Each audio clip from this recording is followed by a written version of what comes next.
प्रिय दर्शकों, आप सभी को प्रणाम।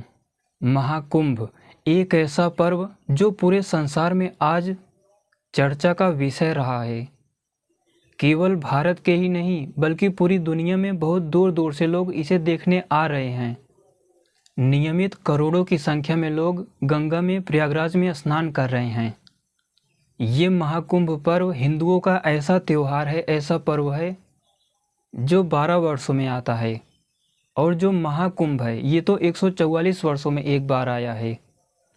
आप सभी के बीच ये प्रचलित मान्यता रही है कि समुद्र मंथन के दौरान जब अमृत प्रकट हुआ तो वहाँ पर देवों असुरों के संग्राम के समय वो अमृत 4 स्थानों पर गिरा था। उसकी कुछ बूंदें हरिद्वार हो गया, प्रयागराज हो गया, नासिक हो गया, उज्जैन, इन स्थानों पर अमृत की कुछ बूंदें गिरी थी उस कलश से।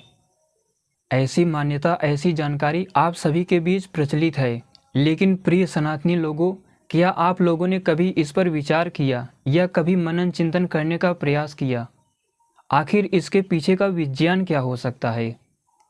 चाहे वो समुद्र मंथन की घटना हो, जो कि किसी वीडियो में मैंने खुद ही कहा था, अंतरिक्ष के बनने से लेकर ग्रह तारों गैलेक्सियों के बनने की एक बहुत व्यवस्थित और वैज्ञानिक घटना है। ये सृष्टि का विज्ञान है। तो चाहे ये समुद्र मंथन की घटना हो या फिर उस अमृत के प्रकट होने की घटना हो, क्या वास्तव में वो अमृत की कुछ बूंदें प्रयागराज, उज्जैन, हरिद्वार या नासिक में गिरी थी, या फिर ये सृष्टि विज्ञान का एक प्रतीक मात्र है? मेरा विश्वास कीजिए, अगर इस वीडियो को पूरा आप सभी देख लेते हो तो ऊपर ऊपर से सृष्टि बनने की पूरी वैज्ञानिक घटना आपके सामने आ जाएगी।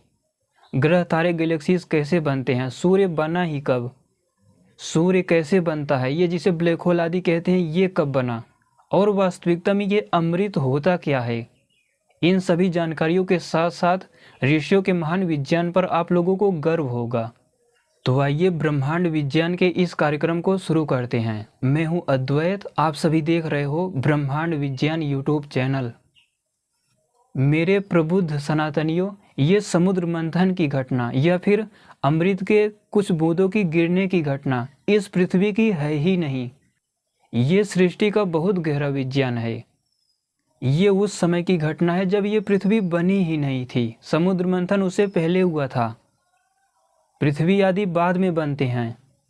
ये सृष्टि आदि का उस समय का साइंस है जब अंतरिक्ष की यूनिट बन चुकी थी। अंतरिक्ष जो छंदों के रूप में होता है, जो स्पेस वैदिक छंदों के जाल के रूप में है, वो भी बन चुका था। और वैक्यूम एनर्जी, वायु तत्व भी बन चुके थे। डार्क मैटर, डार्क एनर्जी भी बन चुका था। और जितने भी अलग अलग देव हैं, इंद्र भी उस समय उत्पन्न हो चुके थे, क्योंकि अंतरिक्ष से पहले इंद्र आदि देव पदार्थों की उत्पत्ति होती है। इंद्र प्राणपान उदान आदि का स्वरूप, वरुण तत्व भी उत्पन्न हो गए थे, प्राणपान व्यान का स्वरूप, अश्वनी कुमार भी उत्पन्न हो चुके थे, प्राण और अपान का स्वरूप जोड़ा इनका। तो सारे देव असुर पदार्थ उत्पन्न हो चुके थे। वायु तत्व तक के पदार्थों की उत्पत्ति उस समय हो चुकी थी। वायु तत्व जो विशेष वैदिक छंदों का जाल है, वो संघनित होना प्रारंभ हो गया था, लेकिन कोई भी कण आदि नहीं उत्पन्न हुए थे। ये समुद्र मंथन ऋषियों के सारे ग्रंथों का जितना भी विज्ञान है उन सबका सार है। ये जो सोम याग आप लोग सुनते हो, इसी का बहुत गहरा विज्ञान है जो अभी आप लोगों को समझ में आएगा। सोम तत्व, अग्नि तत्व, सूक्ष्म कणों आदि के उत्पत्ति का बहुत गहरा विज्ञान है। तो आइए विस्तार से समझते हैं कि समुद्र मंथन हुआ ही क्यों था, अमृत के प्रकट होने की जरूरत ही क्या पड़ी। अमृत कहते हैं सोम तत्व को। तो जैसा कि आप सभी ने सुना कि देव असुर आदि सभी पदार्थ उत्पन्न हो चुके थे, लेकिन ये जो वायु तत्व से, वैक्यूम एनर्जी से कणों के संघनन की प्रक्रिया है, ये शुरू हो रही थी फिर बंद हो जा रही थी, यही क्रम चल रहा था। उस समय ब्रह्मा, ये जो आप लोग कहानियों में सुनते हो कि ब्रह्मा जी सभी देवों के साथ नारायण के पास गए। नारायण कहते हैं पश्यन्ति ओम को। उसकी प्रेरणा से फिर जाके ये प्रक्रिया, यजन प्रक्रिया शुरू हुई, क्योंकि देव असुर सभी प्रकट हो चुके थे। उन सभी ने आपस में मिलकर ब्रह्म की अनुमति से, मनस तत्व की प्रेरणा से, पश्यन्ति ओम की प्रेरणा से समुद्र मंथन का विचार किया। समुद्र कहते हैं अंतरिक्ष को। जहाँ जहाँ भी समुद्र मंथन शब्द आए, ये अंतरिक्ष के, स्पेस की जो यूनिट है प्राणपान उदान हो गया, देवी बृहति आदि छंदों के विशेष संयोग से जो अंतरिक्ष का यूनिट है उसका मंथन किया जाता है। जैसे हम लोग दूध को इकट्ठा करके फिर उसे मथते हैं, उसके बाद जाके वहाँ पर दही, घी, मट्ठा आदि बनता है, वैसे ही जो अंतरिक्ष का जाल था उसी का मंथन होना है। अभी मैं एक एक करके वैज्ञानिक तरीके से आपको सब कुछ बताऊंगा। जो आप लोग सुनते हैं कि अमृत की बूंदें इस पृथ्वी पर 4 स्थानों पर गिरी, इसका भी गहरा विज्ञान बताऊंगा मैं। वास्तविकता ये है कि वायु तत्व से फिर कण आदि इसीलिए नहीं उत्पन्न हो पा रहे थे क्योंकि देवता उस समय अमर्त्य थे ही नहीं। सृष्टि के जितने भी देव पदार्थ होते हैं, आप सुनते हो कि देवता कभी नहीं मरते। देव पदार्थ, इंद्र आदि सभी देव पदार्थ सृष्टि पर्यंत ऐसे ही रहते हैं, लेकिन उस समय नहीं थे, उस समय नष्ट भी हो रहे थे क्योंकि उनके भक्षण के लिए हवि रूप कोई तत्व ऐसा चाहिए था जिसको वो अवशोषित करके, भक्षण करके हवि रूप पदार्थों से फिर यजन करके सृष्टि को आगे बढ़ा सकें। तो उनको तुष्ट करने के लिए भी पदार्थ चाहिए था, इसीलिए वहाँ पर अमृत की जरूरत पड़ी, सोम तत्व की जरूरत पड़ी। ये पूरी सृष्टि अग्नि और सोम तत्वों से बनी है, लेकिन अभी तक कोई भी तत्व वहाँ पर उपस्थित नहीं है, बना ही नहीं है। वायु तत्व से आगे प्रक्रिया बढ़ ही नहीं पा रही है क्योंकि सृष्टि प्रक्रिया को निरंतर चलने के लिए देवों को सोमरस का पान कराया जाता है, हवि रूप यजन में उन्हें तुष्ट किया जाता है, अन्यथा प्रक्रिया चलेगी फिर रुक जाएगी, ये क्रम चलता रहेगा। तो ईश्वर की प्रेरणा से वहाँ पर फिर अलग अलग छंद उत्पन्न होने लगे। प्रिय दर्शकों, मेरी एक एक बातों को बहुत ध्यान से सुनिएगा, आपके लिए एक नई जानकारी हो सकती है ये। इस वीडियो के लिए मैंने काफ़ी संघर्ष किया है। ये जो कहा जाता है कि मेरू पर्वत को देवों असुरों ने घुमाना शुरू किया वहाँ पर समुद्र मंथन के लिए, वास्तव में उस अंतरिक्ष के यूनिट के बीच मेरू पर्वत क्या है जो सूक्ष्म यजनशील पदार्थों को धारण करता है, वायु तत्व को संघनित करता है। वायु तत्व का संघनित रूप वो हिरण्यगर्भ ही मेरू पर्वत है। वायु तत्व से संघनित जो कण आदि बाद में अभी उत्पन्न होंगे, उन सब का आधार है वो हिरण्यगर्भ। अभी ग्रह तारे गैलेक्सियां नहीं बनी हुई हैं, यहाँ तक कि मलिक्यूल या एटम आयन भी नहीं बने हुए हैं। उससे पहले समुद्र मंथन की ये घटना है। अंतरिक्ष के यूनिट को मथा जा रहा है यहाँ पर वायु तत्व को संघनित करके। वहाँ पर नारायण ने ब्रह्मा से कहा कि देवता असुर मिलकर समुद्र का मंथन करेंगे। नारायण कहते हैं पश्यन्ति ओम को। अभी महादेव शिव आएगा, जिसे आप लोग कहते हो कि उन्होंने विष को गले में धारण कर लिया, वो वहाँ पर परा ओम की चर्चा की जा रही है। और ब्रह्मा कहते हैं मनस तत्व को। तो पश्यन्ति ओम की प्रेरणा से मनस तत्व के द्वारा सूक्ष्म देव असुर रूपी सारे पदार्थ वहाँ पर समुद्र का, अंतरिक्ष को मथने लगते हैं वायु तत्व को संघनित करके। इसी क्रम में मैं आपको एक गहरा और विशेष विज्ञान बताता हूँ। वहाँ पर सभी देव जब एकत्रित हो गए, देव रूपी पदार्थ, ये जो हम कहते हैं कि सभी देव रूपी पदार्थ अंतरिक्ष से बोले कि अब तुम्हारा मंथन किया जाएगा। अंतरिक्ष ने कहा कि इसमें मेरा भी भाग होगा, जो अमृत निकलेगा उसमें मेरा भी भाग होगा, तभी मैं मथूंगी। नहीं तो अंतरिक्ष ने कहा कि मेरा मंथन नहीं किया जाएगा। देवों ने इसे स्वीकार कर लिया कि तुम्हारा भी भाग होगा जो अमृत निकलेगा। अंतरिक्ष प्राणपान उदान देवी बृहति आदि छंदों का एक विशेष रूप है और देव भी सूक्ष्म प्राणपान उदान आदि के ही रूप में होते हैं। तो उन दोनों में आपस में ऐसा सेटिस्फैक्शन, ऐसा समझौता हुआ। फिर समुद्र मंथन की प्रक्रिया, अंतरिक्ष मंथन की प्रक्रिया शुरू हुई। ये विज्ञान की घटना कहाँ से आती है पता है आप लोगों को? अमृत ही सोम तत्व है। सूक्ष्म इलेक्ट्रॉन आदि निगेटिव कण जो होते हैं यही अमृत हैं। इन्हीं को हवि रूप करके इनका भक्षण, इनका यजन कराया जाता है। आप सभी ने मेरी कई वीडियो में सुना होगा, इस स्पेस की यूनिट को मास चार्ज कर्व कर देते हैं। इलेक्ट्रॉन आदि पार्टिकल से ये कर्व हो जाता है, डिस्ट्रैक्ट हो जाता है। ये उसी कर्व का विज्ञान है। सोम तत्व स्पेस को पकड़े रहता है। जब तक अंतरिक्ष स्पेस की यूनिट से इलेक्ट्रॉन नहीं जुड़ेगा, स्पेस कर्ववादी नहीं होगा, सृष्टि की कोई भी प्रक्रिया आगे बन ही नहीं पाएगी। तो ये बहुत विशेष जरूरी था। इसीलिए अंतरिक्ष का, स्पेस की अलग अलग यूनिट का वहाँ पर समझौता हुआ कि जो ये अमृत तत्व निकलेगा, सोम तत्व निकलेगा, सूक्ष्म में इलेक्ट्रॉन आदि नेगेटिव कण निकलेंगे, इनमें हमारा भी भाग होगा। ये इसी का विज्ञान है। यहाँ तक कि सृष्टि में या हम लोगों के हाथों में जो ये फोर्स आदि लग रहा है, अगर इलेक्ट्रॉन स्पेस को कर्व ना कर रहा होता तो ये आपकी एक उंगली हिल तक नहीं सकती थी, आपकी पलकें झपक तक नहीं सकती थी। यहाँ पर वही प्रक्रिया हो रही है। यही जो देवों और अंतरिक्ष का आपस में समझौता हुआ, इसी का विज्ञान है। जब तक अंतरिक्ष कर्व नहीं होगा, डिस्ट्रैक्ट नहीं होगा, वहाँ पर कोई फोर्स लग ही नहीं सकता। तो अंतरिक्ष ने प्राणपान उदान या दैवी बृहति आदि छंदों के विशेष संयोग ने देवताओं देव रूपी पदार्थों से आपस में समझौता किया कि अमृत निकलेगा, मेरा भी भाग होगा उसमें। यही विज्ञान है उसका। अब ये तो आप लोगों ने जान लिया कि इलेक्ट्रॉन का जो चार्ज होता है स्पेस को अगर कर्व ना करे तो कोई फोर्स काम नहीं करेगा। अब यहाँ से इस समझौते के बाद फिर समुद्र मंथन की प्रक्रिया समुद्र के अंतरिक्ष की सहमति से फिर शुरू हो जाती है। इसके बाद हुआ क्या, जो ये सूक्ष्म इंद्र तत्व है, विद्युत का सूक्ष्म रूप, वो अपने प्राणपान रूपी वज्र के द्वारा मेरु पर्वत को उस वायु तत्व रूपी संघनित हुए हिरण्यगर्भ को चारों ओर से घेर लिया, अंदर और बाहर से भी।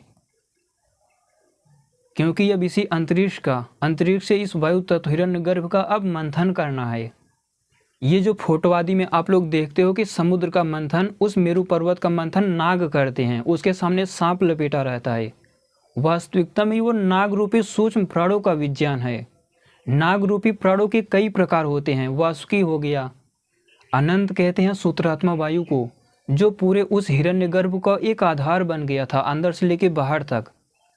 और नाग, ये वासुकी हो, कोई भी नाग हो जो आप लोग देखते हो, ये नाग सूक्ष्म रस्सी नुमा होते हैं। ये जितने भी प्राण होते हैं, वैदिक छंद ये स्टिंग होते हैं, ये रस्सी नुमा ही होते हैं।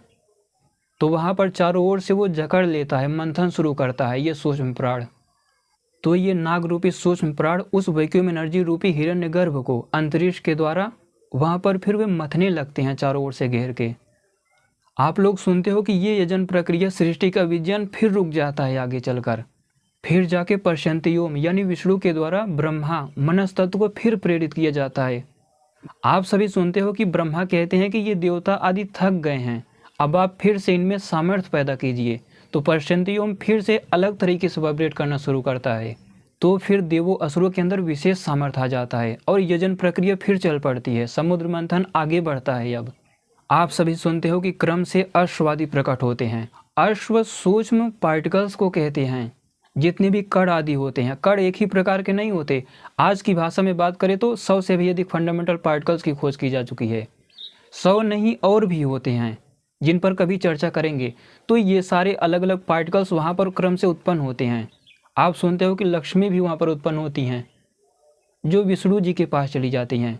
लक्ष्मी कहते हैं सूक्ष्म फोटान आदि पार्टिकल्स को। यजनशील प्रक्रिया में सबसे पहले जो ताजा रूप, सबसे पहले फोटान आदि कण उत्पन्न होते हैं एकदम शुद्ध स्पष्ट रूप से, वही लक्ष्मी है। और दूसरे अलग अलग सभी फंडामेंटल पार्टिकल्स उत्पन्न होते हैं। तो क्रम से उत्पत्ति शुरू हो गई है। अश्व भी, गौ भी उत्पन्न होते हैं। सूर्य की किरणों को भी गौ कहते हैं। फिर जाके विष उत्पन्न होता है। ये विष कोई ऐसा पदार्थ नहीं है जिसे आप लोग हाथों में पकड़ के पी लो। ये सृष्टि के अभक्षणीय तत्व होते हैं जिनका सृष्टि में कोई काम नहीं था। इसीलिए जो पराओम है, पर्शंति ओम नहीं, पराओम जो काल तत्व है, वो इनका भक्षण कर गया, इस विष को पी गया। उस काल तत्व ने, पराओम ने इस विष को नष्ट कर दिया। उसने खुद में धारण कर लिया, समाहित कर लिया काल ने, जिसे आप लोग महादेव कहते हो। इंद्र आदि सभी तो देव हैं, लेकिन वो जो पराओम है काल तत्व, वो महादेव है, देवों का देव है। तो उस विष को, अभक्षणी तत्व को, जिसका कोई काम नहीं था, उसको उसने नष्ट कर लिया अपने में। प्रिय दर्शकों, इन सब की उत्पत्ति के बाद आप सभी जानते हो कि वहाँ पर धन्वंतरी देव प्रकट होते हैं। धन्व अंतरिक्ष नामानी, अंतरिक्ष को धन्व कहते हैं। उस आकाश की यूनिट के भी अंदर ऐसा एक सूक्ष्म प्राण जो सोम तत्व को, अमृत को धारण करता है, उसे ही धन्वंतरी देव कहते हैं। उसने ही अमृत को, सोम तत्व जब उत्पन्न हुआ इलेक्ट्रॉन आदि कण, तो उसे उसने धारण किया, लेके बाहर निकला। ये ऐसा पदार्थ है, आप लोग सुनते हो कि अग्नि सोम से पूरी सृष्टि बनी हुई है। जब दोनों मिल जाते हैं तो अग्नि भी बन गया, फिर सोम भी बन गया। इसी सोम को, इसी अमृत को, जो हवि रूप यजन प्रक्रिया को आगे बढ़ाने वाला सोम तत्व है अमृत, जब तक इससे तुष्ट नहीं होंगे देववादी पदार्थ, इसका भक्षण नहीं करेंगे, इसके द्वारा यजन करा के सृष्टि नहीं बनाएंगे, तब तक यजन प्रक्रिया रुकी रहेगी। तो धन्वंतरी अंतरिक्ष के अंदर ऐसा सूक्ष्म प्राण जो इसको धारण करके अमृत को उत्पन्न किया, उसे ही धन्वंतरी देव कहते हैं। यही सोम तत्व, यही अमृत, जिसका भक्षण करके सृष्टि के यजन प्रक्रिया को देव लोग आगे बढ़ाते हैं। अगर इसका पान जो भी कर लेता, चाहे असुर पदार्थ चाहे देव पदार्थ इंद्र आदि, तो वो अमर्त हो जाता, यानी सृष्टि पर्यंत वो रहता है, क्योंकि वो हमेशा इससे तुष्ट होते रहते हैं। पान करने का मतलब पीना नहीं होता, पान करने का मतलब होता है तुष्ट होना, भक्षण कर लेना, उससे फिर सामर्थ्य इकट्ठा करके यजन प्रक्रिया को आगे बढ़ाना। इसके बाद क्या हुआ, अमृतार्थे महान नादो मम इति। देव और असुर रूपी सारे पदार्थ आपस में ही लड़ना शुरू कर दिए। अमृतार्थे महान नादो मम इति। उस अमृत के लिए आपस में वो एक दूसरे से उलझ गए, ये मेरा है, ये मेरा है। वहाँ पर विशेष नाद प्रकट हुआ। महर्षि भृगु ने भी यही कहा है, वायु तत्व से जब अग्नि तत्व या अलग अलग पदार्थ उत्पन्न होते हैं तो वहाँ पर विशेष नाद होता है। तो देव असुरों में विशेष नाद, इसी सोम तत्व के लिए, इसी अमृत के लिए वहाँ पर आपस में युद्ध छिड़ गया। ये जो हम लोगों का महाकुंभ, ये विशेष पर्व हो रहा है 144 वर्षों के बाद, 12 वर्षों के बाद। हम लोग कहते हैं कि कुछ बूंदें प्रयागराज में गिरी, कुछ हरिद्वार में, कुछ नासिक में, कुछ उज्जैन में। ये वास्तव में इसी सोम रूपी तत्व अमृत का वो विज्ञान है जो यजन प्रक्रिया में भाग नहीं लेते। सृष्टि में स्वतंत्र रूप से ये कण जो घूमते रहते हैं, अगर ये भाग लेते हैं तो हमारा शरीर आदि बन गया अग्नि और सोम के मिलने से। लेकिन जो इलेक्ट्रॉन आदि कण सृष्टि में घूम रहे हैं, ये उनकी उस अमृत की चर्चा है। ये यजन प्रक्रिया में भाग न लेके स्वतंत्र रूप से घूमते रहते हैं। ये जो आप लोग कहते हो कि 4 स्थानों पर गिरा, मेरा विश्वास कीजिए, ये जो आप लोग कहते हो कि 4 स्थानों पर वो कलश छलका और अमृत गिर पड़ा, ये मात्र एक प्रतीक मात्र है। श्रोताओं, जो आप लोग कहते हैं कि भगवान विष्णु जी मोहिनी का रूप धारण कर लेते हैं, एक सुंदर स्त्री का, एक तो विष्णु पर्शंति ओम हो गया, वही है जो स्त्री रूप होता है। सृष्टि में 2 प्रकार के पदार्थ होते हैं, कई वीडियो में आप लोग सुन चुके हो। एक पुरुष रूप होता है जितने भी अलग अलग प्राण होते हैं, एक स्त्री रूप जितने अलग अलग छंद होते हैं जिनके मेल से सृष्टि बनती है। उससे भी सूक्ष्मता में जाए ना, तो ये जो पर्शंति ओम होता है, परा ओम तो पुरुष रूप व्यवहार करता है, लेकिन पर्शंति ओम मनस तत्व के सापेक्ष स्त्री रूप व्यवहार करता है। ये उसी का गहरा विज्ञान है, मोहिनी उसी को कह रहे हैं यहाँ पर, क्योंकि पूरा अमृत इसी पर्शंति ओम रूपी विष्णु के हाथों में चला गया, उसके नियंत्रण में चला गया। हाथ का यही मतलब है, क्योंकि आप लोग जानते हो, अगर ये अमृत सोम तत्व आदि अगर असुरों के हाथ में चला जाता, जितने भी 11 प्रकार की अलग अलग डार्क एनर्जी है उसके चला जाता, तो आप लोग तो वीडियो में सुनते ही आ रहे हो कि ये कड़ों का भक्षण ही करते हैं।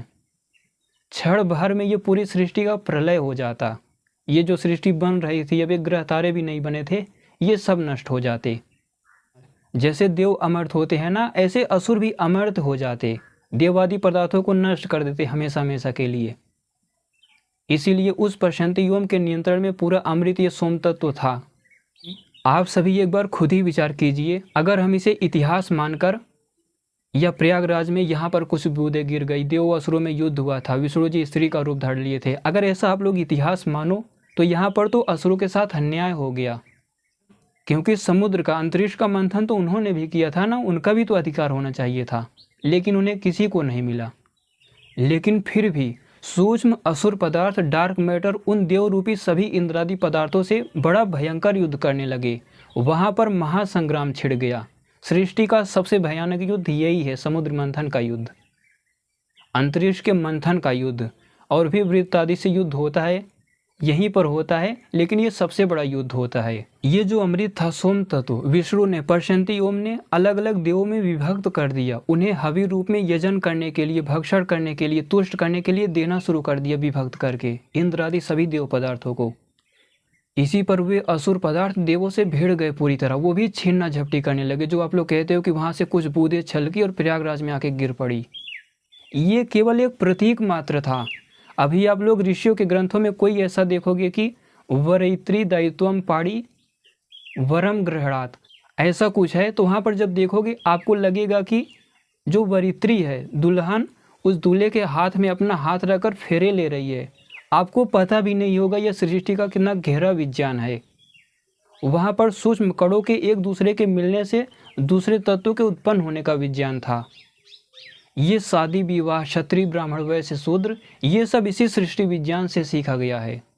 तो ये एक तरफ पर्शंति ओम भी आ गया, ये विष्णु भी, और इंद्र, वरुण, अश्वनी कुमार, अग्नि तत्व, सारे देवता देव रूपी पदार्थ इकट्ठा हुए और वहाँ पर असुर पदार्थ वृत्त, भ्रातृ, पापमा, किलविश, ये सारे पदार्थों का वहाँ पर बहुत बड़ा महासंग्राम छिड़ गया आपस में। अभी मैं कहूँगा कि वहाँ पर सहायक, विद्युत, तोमर, गदा, पट्टी, शूल सब चलने लगे। आपको लगेगा कि इस गदा की, इस तोमर की बात हो रही है जो हम लोग शस्त्रों के रूप में यूज़ करते हैं अपने क्षत्रिय। ऐसा नहीं है। शूल कहते हैं सृष्टि के एक सूक्ष्म पदार्थ को, सहायक कहते हैं वो तीक्ष्ण सूक्ष्म पार्टिकल्स जो असुरों को जाके समाप्त करता है। हम लोगों ने इसी सृष्टि विज्ञान से इन शस्त्रों अस्त्रों के भी नाम रख लिए। ये दिव्यास्त्र रूपी तत्व सृष्टि में है, इन्हीं का तो आवाहन किया जाता है शस्त्रों में। शूल रूपी एक ऐसा सूक्ष्म तत्व है सृष्टि में। आप लोगों ने सुना होगा कि कुंभकर्ण जो कि एक महान वैज्ञानिक था तो राक्षस ही दुष्ट ही था, लेकिन असुर था, वैज्ञानिक था। वो कुंभकर्ण रामायण युद्ध में वानर सेनाओं को शूल के द्वारा परास्त कर रहा था, उन्हें समाप्त कर रहा था। वो सामान्य, कोई शूल मतलब भाला होता है, वो कोई सामान्य शूल नहीं था। इन्हीं तत्वों का उस शूल में आह्वान किया गया था। कहीं पर आप लोग सहायक शब्द सुन लो तो ऐसा मत समझो कि सहायक धनुष बाण को, तीर को कहते हैं। सहायक सृष्टि में बहुत तीक्ष्ण विद्युत को भी कहते हैं, सूक्ष्म कणों के तीव्र रूप को भी कहते हैं, जो जाके दूसरों को नष्ट कर देता है।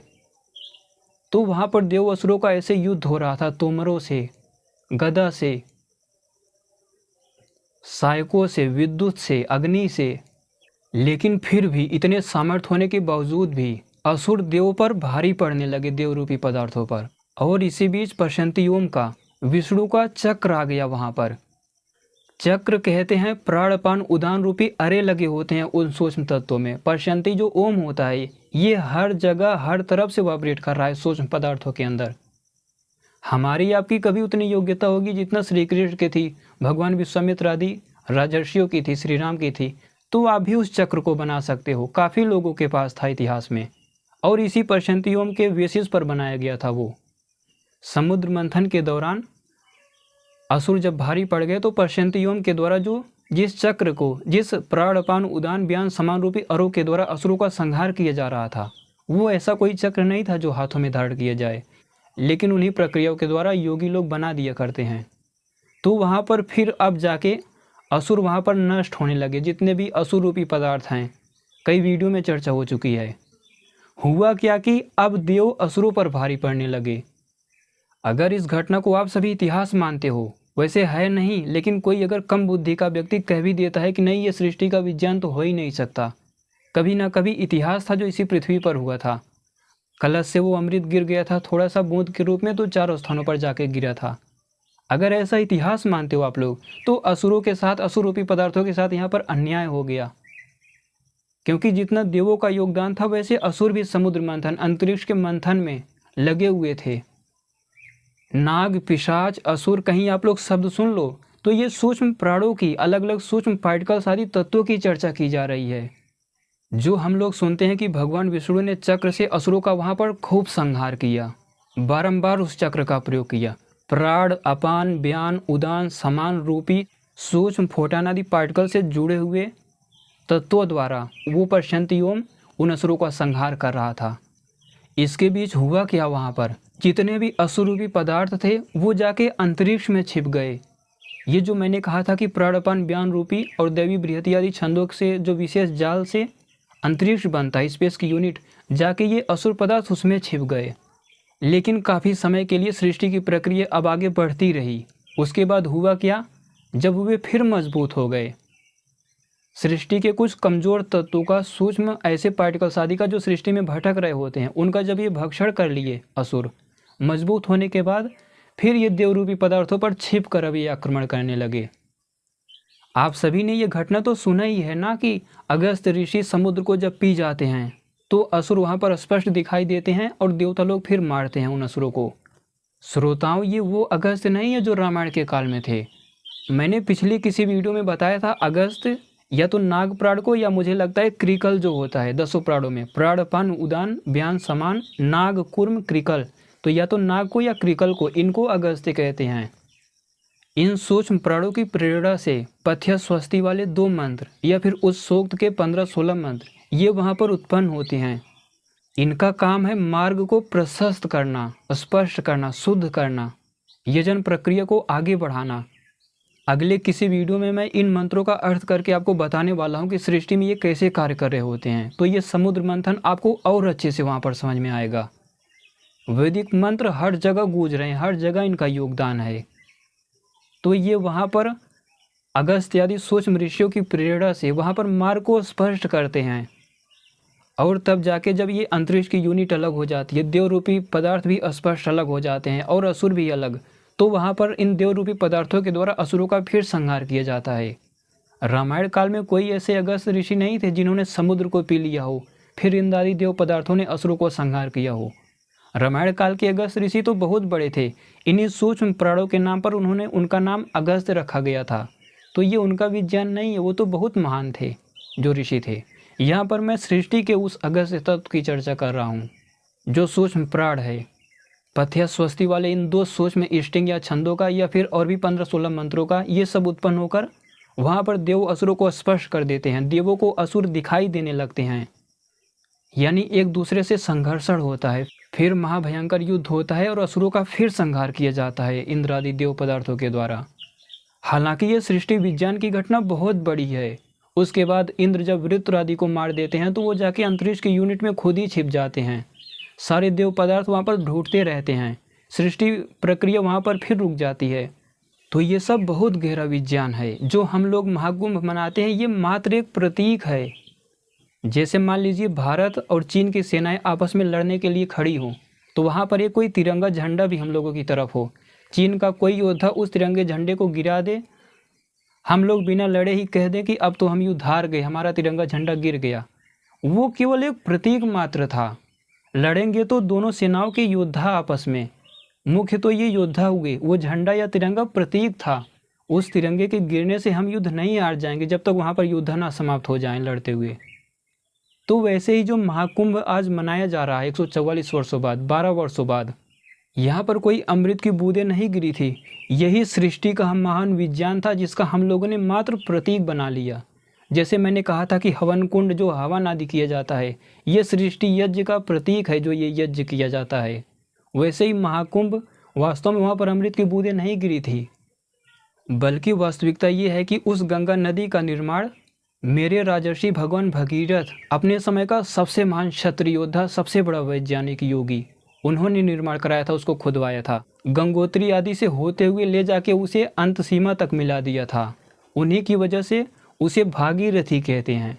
भागीरथी इसीलिए नहीं कहते कि मेरे राजर्षि भगवान भगीरथ ने खुदवाया था उसको, इसलिए कहते हैं क्योंकि जहाँ तक है वो गंगा नदी, जहाँ पे जाके मिलती है, गंगोत्री से लेके वहाँ तक आप कहीं पर भी जाकर एक गिलास निकालकर पानी पी लो, ऐसी स्थिति, इतना शुद्ध था वो।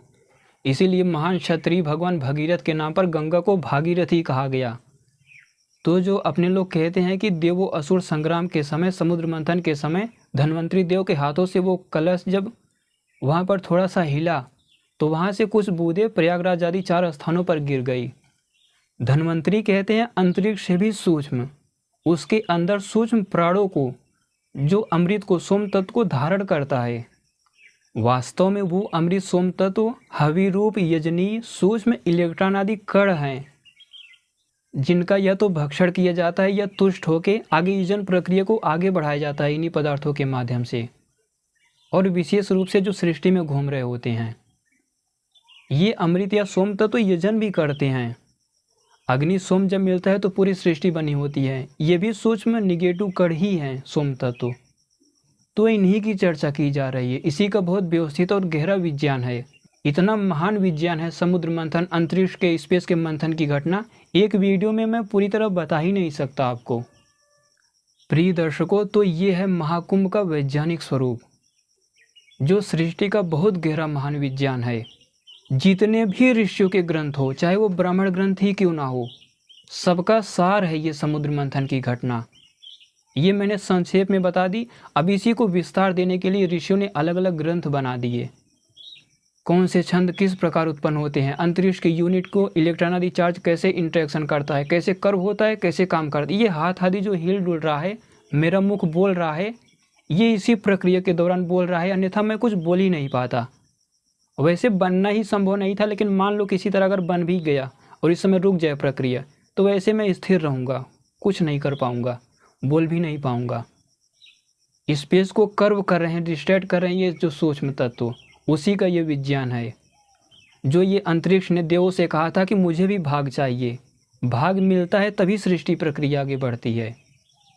यही कारण है कि इलेक्ट्रॉन आदि पार्टिकल्स स्पेस को कर्व व डिस्ट्रैक्ट कर देते हैं। आज प्रयागराज में हो रहा महाकुंभ इसी सृष्टि विज्ञान की घटना का एक प्रतीक मात्र है। जैसे मैंने कहा कि कोई झंडा या तिरंगा गिरने से भारत की सेना नहीं हार जाती, योद्धा के नष्ट होने, समाप्त होने पर हारती है। वैसे ही ये प्रतीक मात्र है, केवल प्रतीक है। ये जो वहाँ पर नियमित करोड़ों सनातनी इकट्ठा हो रहे हैं, ये राजर्षि भगवान भगीरथ का योगदान था, उस भागीरथी का निर्माण, उस गंगा का निर्माण। आज तो आचमन योग्य जल भी नहीं है वहाँ पर, स्नान करने योग्य भी नहीं रहा, लेकिन एक समय था कहीं से भी पानी निकाल कर पी लो, इसीलिए उसे भागीरथी कहा गया। तो गंगा नदी राजर्षियों की देन है, महान क्षत्रिय वैज्ञानिकों की देन है। जब तक उनके नियंत्रण में थी तब तक पूरी तरह शुद्ध व स्पष्ट थी। जहाँ चाहो स्नान कर लो, जहाँ से चाहो पानी लेके पी सकते हो आप। आज दुर्गति होने से पीने योग्य तो रही ही नहीं, स्नान योग्य भी अब नहीं रह जाएगी। मैं स्वयं वहाँ रहा हूँ। कुंभ से थोड़ा पहले देखो या बाद में देखो तो नाले का पानी जितना गंदा होता है उससे भी बदतर हो चुका है गंगा नदी, राजर्षि भगवान भगीरथ की वो धरोहर। तो मुझे लगता है समुद्र मंथन है क्या, इसका एक सार रूप में छोटा सा विज्ञान आपके सामने मैंने प्रस्तुत करने का प्रयास किया। इसके बारे में और जानना हो तो और भी समझिए आप लोग, कैसे सूक्ष्म पार्टिकल आदि उत्पन्न होते हैं, कैसे सारी क्रियाएं होती हैं, अंतरिक्ष से, वायु तत्व से लेकर हिरण्यगर्भ आदि से कैसे ये पूरी सृष्टि हम सभी बन गए, वृक्ष पेड़ पौधे। तो ये बहुत गहरा महान विज्ञान है। मैं इस वीडियो में पूरी जानकारी बोल ही नहीं पाया, अभी भी बहुत कुछ बताना चाहता था, लेकिन वीडियो बड़ी हो गई है। कभी आगे समय मिला तो मैं इसका पार्ट 2 करके आगे दूसरी वीडियो भी बनाऊंगा। मुझे लगता है जितने भी, चाहे वो साधु सन्यासी हों या फिर आप सामाजिक लोग हो, इस विज्ञान को सुनकर आपको ऋषियों पर, इस वास्तविक विज्ञान पर गर्व होगा और समुद्र मंथन की, महाकुंभ की वास्तविक जानकारी आप तक पहुंची होगी। ब्रह्मांड विज्ञान का ये कार्यक्रम पूरा देखने के लिए धन्यवाद।